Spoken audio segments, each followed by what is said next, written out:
masih bersama kami.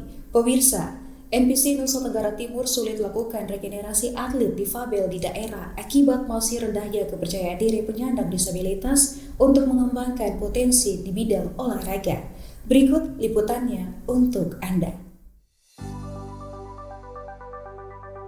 NPC NTT adalah organisasi pembina olahraga prestasi bagi penyandang disabilitas yang bertanggung jawab melatih dan mengirimkan atlet ke ajang internasional seperti Paralimpiade dan ASEAN Para Games.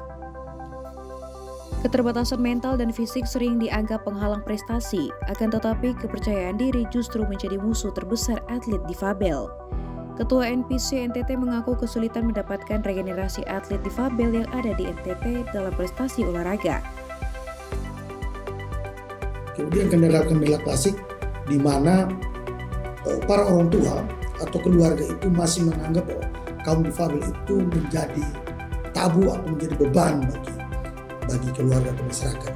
Sehingga kita sebagai organisasi pembina olahraga difabel cukup kesulitan dalam mencari atlet difabel karena dalam keterbatasan mereka punya kekurangan dan rasa percaya diri yang kurang.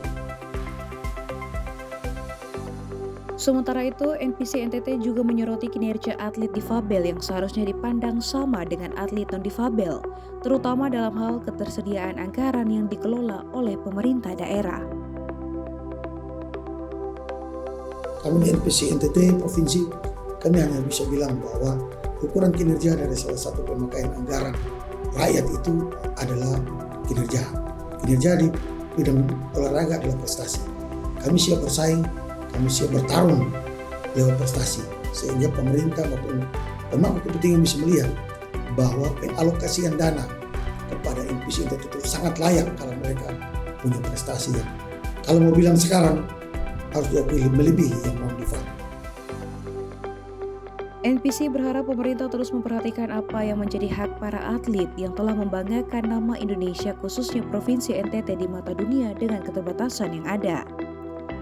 Dari Kupang, Tim Liputan Timur TV melaporkan.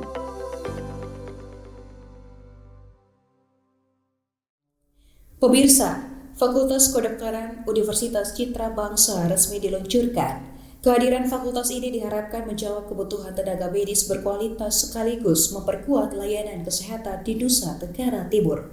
Berikut informasi selengkapnya untuk Anda. Universitas Citra Bangsa resmi meluncurkan Fakultas Kedokteran sebagai tantangan menjawab berbagai persoalan pelayanan kesehatan di Nusa Tenggara Timur. Rektor Universitas Citra Bangsa menyebut pihak kampus telah berupaya agar Fakultas Kedokteran sesuai dengan peraturan Kemendikti dan Kemenkes. Kami mempersiapkan dari peningkatan akreditasi institusi sebagai prasyarat mutlak, dan yang kedua berbagai persiapan teknis dan administrasi untuk dibukanya Fakultas Kedokteran yang memenuhi standar Kemendikti, Saintek, standar Kemenkes, dan standar Konsil Kesehatan Indonesia. Selain itu, Ketua Dewan Pembina Yayasan Citra Bina Insan Mandiri Abraham Paulianto juga menjelaskan bahwa perbandingan produksi dokter di Indonesia masih jauh signifikan dibandingkan negara tetangga Singapura dan Malaysia. Jadi rasio nasional antara dokter dan penduduk ini masih 0,60 atau 0,70 atau per 1000 penduduk. Jadi artinya secara rata-rata satu orang dokter ini di Indonesia baru melayani 1.400 hingga 1.600 penduduk. Nah, angka ini menempatkan Indonesia masih di bawah peringkat kawasan ASEAN yang tertinggal jika dibandingkan dengan Singapura dan Malaysia, tetangga kita. Kehadiran Fakultas Kedokteran Universitas Citra Bangsa diharapkan menjadi angin segar bagi dunia pendidikan bidang kesehatan agar lebih maju dan menghasilkan lulusan terbaik dalam negeri. Dari Kupang, Tim Liputan Timur TV melaporkan. Honda DBL tahun 2026 IS Nusa Tenggara Series resmi ditutup di Gor Oipoi Kupang. Gubernur Nusa Tenggara Timur Emmanuel Melkiades Lakalena menegaskan DBL bukan sekadar pertandingan, tetapi wadah pembentukan karakter anak muda sekaligus persiapan atlet menuju PON tahun 2028. Pemirsa, informasi tadi menandai akhir jumpa kita kali ini.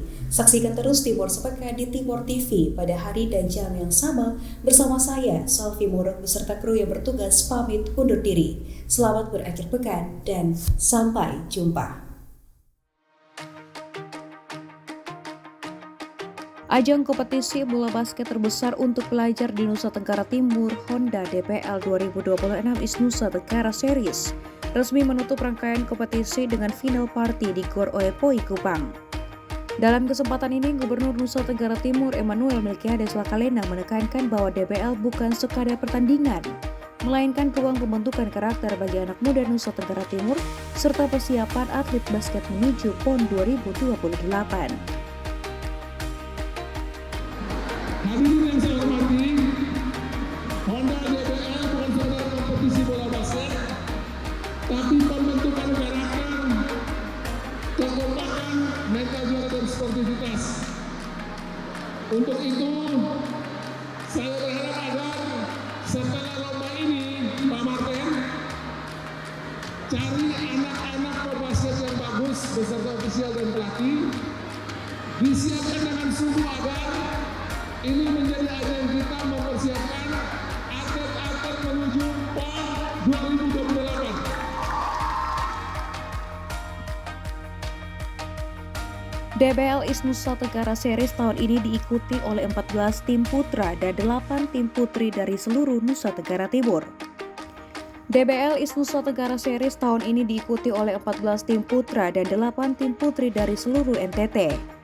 Gregoria Koli, pemain putri terbaik, kembali meraih penghargaan MVP tahun 2026 setelah sebelumnya meraih gelar yang sama tahun lalu. Kalau untuk saya sendiri, saya mau persiapan saya tentunya lebih dewasa, lebih matang lagi dalam lapangan, memberikan asis-asis yang terbaik untuk teman-teman sekalian, supaya teman-teman lain juga punya kesempatan untuk memiliki poin yang banyak. Melalui DBL, pemerintah provinsi berharap generasi muda NTT tidak hanya berprestasi di lapangan basket, tetapi juga memiliki karakter tangguh, disiplin, dan sportivitas yang akan membimbing mereka menghadapi tantangan di masa depan. Dari Kupang, Tim Liputan Timur TV melaporkan.